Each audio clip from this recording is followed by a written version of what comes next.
दोस्तों, इंडिया की रियासत असम का बॉर्डर बांग्लादेश के साथ लगता है और वैसे तो इंडिया की तकरीबन तमाम ही 7 सिस्टर स्टेट्स के अंदर आज़ादी की मूवमेंट्स चल रही हैं, लेकिन असम बांग्लादेश के हवाले से इसलिए इम्पॉर्टेंट है क्योंकि यहाँ पर जो सेपरेटिस्ट तंजीमें हैं, उल्फा और दीगर, इनके हवाले से इंडिया ये इल्ज़ाम लगाता है कि इन तंजीमों को बांग्लादेश की सपोर्ट हासिल रही है। हिस्टोरिकली बांग्लादेश की सपोर्ट हासिल रही है और इनका स्ट्रॉन्ग होल्ड बांग्लादेश के अंदर मौजूद है। अब असम का जो चीफ मिनिस्टर है हिमंता बिस्वा शर्मा, इसने पिछले दिनों एक कंट्रोवर्शियल स्टेटमेंट दिया। इसने कहा कि हमारे पास यानी इंडिया के पास अगर एक चिकन नेक है तो बांग्लादेश को ये याद रखना चाहिए कि उनके पास 2 चिकन नेक हैं। अब इस पे बात करते हुए मैंने कहा था कि बांग्लादेश के अंदर किसी ऑफिशियल ने चिकन नेक का नाम नहीं लिया, उसके बावजूद भी इंडिया की रूलिंग पार्टी के मेंबर और आसाम के चीफ मिनिस्टर हिमंता शर्मा का ये स्टेटमेंट माना खैज है। इसका क्लियर मतलब यह है कि they are trying to create a narrative है कि बांग्लादेश को इंडिया का सबऑर्डिनेट बन के ही रहना चाहिए, अदरवाइज वो अपने ये जो सो कॉल्ड चिकन नेक हैं इनसे हाथ धो बैठेंगे।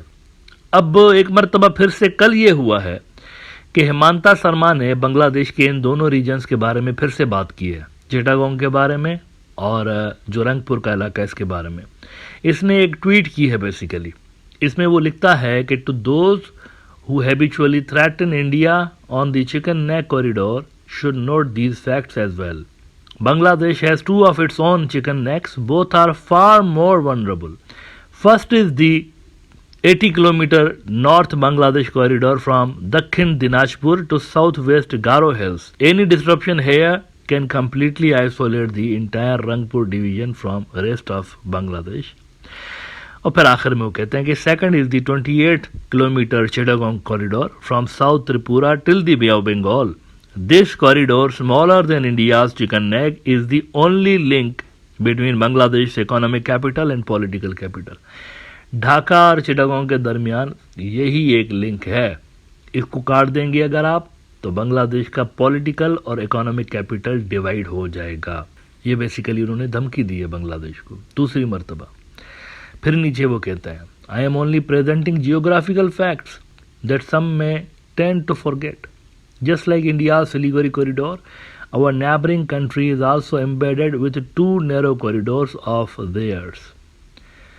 अब ये क्या है?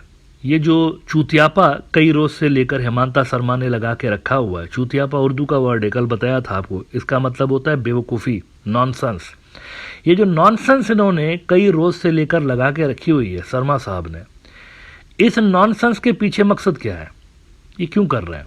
ये इसलिए कर रहे हैं क्योंकि बांग्लादेश को असल में ये मैसेजिंग दी जा रही है इंडिया की रूलिंग पार्टी की जानिब से हिमंता के जरिए कि देखो हमारे सब ऑर्डिनेट बन के रहो, वरना ये जो तुम्हारे 2 कॉरिडोर है ना, इसको काट देंगे हम।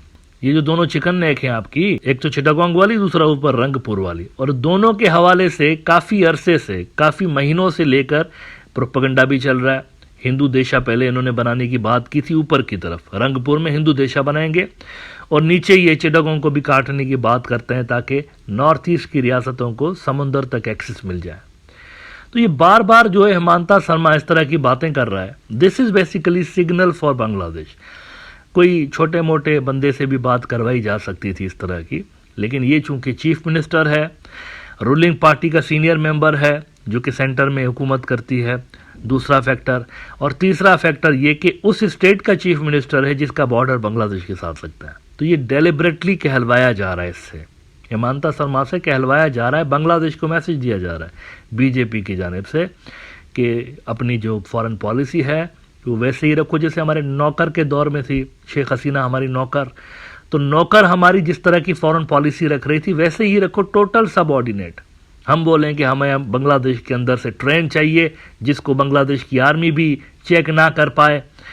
ऐसा हुआ था ना मुआहदा, ये जो रिसेंटली मुआहदा हुआ था ट्रेन सर्विस स्टार्ट करने का बीच में से बांग्लादेश की, तमाम रूट्स इंडिया इस्तेमाल कर सकता था और बांग्लादेश के अंदर कोई इस ट्रेन को चेक भी नहीं कर सकता था कि इस पे क्या है। उस ट्रेन के अंदर भी इंडिया की जो रेलवे फोर्स है ना, उसके बंदे वहां पर शामिल होते हैं, बस सिक्योरिटी उनकी जिम्मेवारी होती, बांग्लादेश की जिम्मेवारी नहीं होती, वो दे दिए थे। तो ये कह रहे हैं ऐसे बन के रहो, अदरवाइज ये तुम्हारे दोनों चिकन नेक जो है वो काट देंगे। अच्छा, उसके बाद अगर आप इनकी पोस्ट के नीचे जाएं तो कुछ आपको हिंदुत्ववादियों की ट्वीट्स भी नजर आती हैं। मिसाल के तौर पर इस भाई साहब ने कहा, this post is important not only because of its content but also because of its timing. It is posted just few hours after the meeting with the PM Modi. Modi साहब के साथ इसने मुलाकात की और मुलाकात के कुछ ही घंटे के बाद ये ट्वीट इसने कर दी है हेमंता शर्मा ने. इसका मतलब है कि ये करवाई गई है, यही तासुर मिल रहा है ना, करवाई गई है. तो ये बेसिकली नैरेटिव क्रिएट कर रहे हैं कि आप हमारी बात मानिए, हमारे जोन ऑफ इन्फ्लुएंस में रहिए, वरना आपके ये जो दोनों कॉरिडोर्स हैं इनको हमें एनेक्स करने में और इनको कब्जा करने में ज़्यादा देर नहीं लगेगी. अब इस तरह की जो बड़कें ये मार रहे हैं, हेमंता शर्मा हो गया या बीजेपी के जो नेता हैं, वो क्यों मार रहे हैं? इसलिए मार रहे हैं क्योंकि 15 साल तक, वही जो मैं बात करता रहा हूँ, 15 साल तक बांग्लादेश के डिफेंस सिस्टम को डैमेज किया गया है, नुकसान पहुंचाया गया है. इंडिया और बांग्लादेश के दरमियान जो एक मिलिट्री गैप था, उसको अवामी लीग की लव टुवर्ड्स ऑल वाले जो चूतियापा था, उसके तहत दबाया गया है. यानी ये जो दोनों मुल्कों के दरमियान मिलिट्रीज में गैप है, मिलिट्री गैप जिसे कहते हैं, उसको बढ़ाया गया है जानबूझ के. एयरफोर्स को तो टोटली उन्होंने उठा के पटक दिया ना, बांग्लादेश की एयरफोर्स को. 15 साल में हसीना साहिबा ने कोई फाइटर जेट नहीं लेकर दिया, लेकिन मिलिट्री गैप को बढ़ाया गया है. तभी इस तरह की बातें करने की एक उनको जरूरत हो रही है, हिंदुत्ववादी जो नेता हैं उनको. अगर बांग्लादेश के पास डिफेंस सिस्टम बेहतर तरीके का होता तो शायद ये इस तरह की बातें ना कर रहे होते. ज़रूरत इस बात की है कि हंगामी बुनियादों पे बांग्लादेश अपने, इमरजेंसी बुनियादों पे जिसे कहते हैं, बांग्लादेश अपना डिफेंस सिस्टम बेहतर बनाए.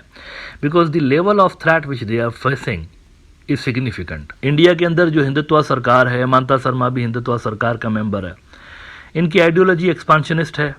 आरएसएस की ये पॉलिटिकल विंग है और आरएसएस मानती है कि सारा का सारा साउथ एशिया उसी का है, इंडिया का है. लिहाजा इस तरह की एक्सपांशनिस्ट सोच रखने वाली इंडिया की रूलिंग पार्टी के मेंबर, सीनियर मेंबर, और वो भी चीफ मिनिस्टर आसाम, उसकी तरफ से किए गए इस तरह के जो ट्वीट हैं और बार बार वो जो बयानात दे रहे हैं, इसको बांग्लादेश लाइटली नहीं ले सकता. और ख़ास तौर पर तब जबकि ये इस ट्वीट करने से 1-2 घंटे पहले ही बीजेपी के टॉप लीडरशिप के साथ मिले. ये जो एक हिंदुत्ववादी भक्त ने ट्वीट किया ना कि टाइमिंग बड़ी इंपॉर्टेंट है, इस ट्वीट से 1-2 घंटे पहले वो मोदी से मिले थे. मोदी से शायद नहीं मिले, ये अमित शाह से मिले थे मेरे ख्याल से. अमित शाह से इसकी मुलाकात हुई है, उसके बाद उसने ये ट्वीट किया. ये तस्वीर ज़रा देखिए आप, इसमें आप देखें अमित शाह बैठा हुआ है, हेमंता शर्मा बैठा हुआ है, पीछे दीवार पे ज़रा गौर करिए, दीवार पे गांधी का फोटो नहीं लगा हुआ, सावरकर का फोटो लगा हुआ है और चाणक्य का लगा हुआ है. और सावरकर जो है वो आरएसएस के अखंड भारत जो हिंदुत्ववादी सोच है उसका रूह रवां है, फाउंडर है. तो रूलिंग पार्टी इस पे बिलीव करती है, गांधी पे बिलीव नहीं करती. ये बांग्लादेश के अंदर हसीना के दौर में भी समझाते रहे अवामी लीग के दोस्तों को कि you are misreading this system जो कि इंडिया के ऊपर आया हुआ है, आप इसको टोटली मिसरीड कर रहे हैं. ये वो सेक्युलर इंडिया नहीं है जो कि आपके जहन में बैठा हुआ है. हसीना साहिबा के जहन में यही बैठा हुआ है ना, सेक्युलर इंडिया तो हमारा दोस्त. But it's not like that. ये मोहनदास करमचंद गांधी साहब का इंडिया नहीं है, ये सावरकर का इंडिया है. और ये वाला जो इंडिया का वर्जन है वो समझते हैं पूरा साउथ एशिया असल में इंडिया ही है. लिहाजा वो किसी भी हिस्से पे अगर कब्जा करना चाहें तो दैट इज लेजिटिमेट. वो रीगेन कर रहे होंगे, दोबारा से हासिल कर रहे होंगे अपने खोए हुए हिस्से को. सो इस तरह के जो बार बार दिए जाने वाले स्टेटमेंट्स हैं, इसको बांग्लादेश को लाइटली नहीं लेना चाहिए और अपने डिफेंस सिस्टम के ऊपर हंगामी बुनियादों पर काम करना चाहिए.